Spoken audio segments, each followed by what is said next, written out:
لن تكون معهم حضرموت. إذا كنا شطرين في الماضي قبل 22 مايو سنطلع 4 أشطار، ولن يقدروا إلا يجلسوا يزوعوا في العاصمة صنعاء أو في 2 3 محافظات. حضرموت لن تكون مع الدولة الموحدة. جنوب الوطن لن يكون مع الدولة الموحدة، سيبقوا المثلث 1 2 3، والمثلث حيكون مفكك. أنا أتحداهم مرتين و3 أنهم يقدروا يحلوا مشكلة حتى لو رحل الرئيس بعد ساعتين.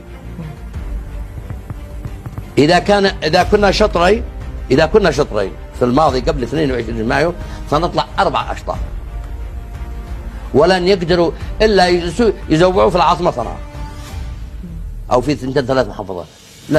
لن يحصلوا على حضرموت، لن تكون معهم حضرموت، لن يكون معهم يعني جنوب وحوثيين لن يكون معهم الجنوب، لن يكون معهم شمال الشمال. هؤلاء يعني فاقدين صواب.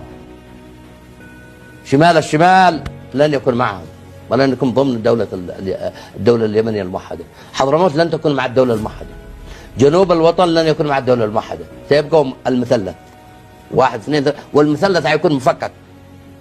عشان هيك بتخوفهم، لأنهم يقولون أنه الرئيس يعني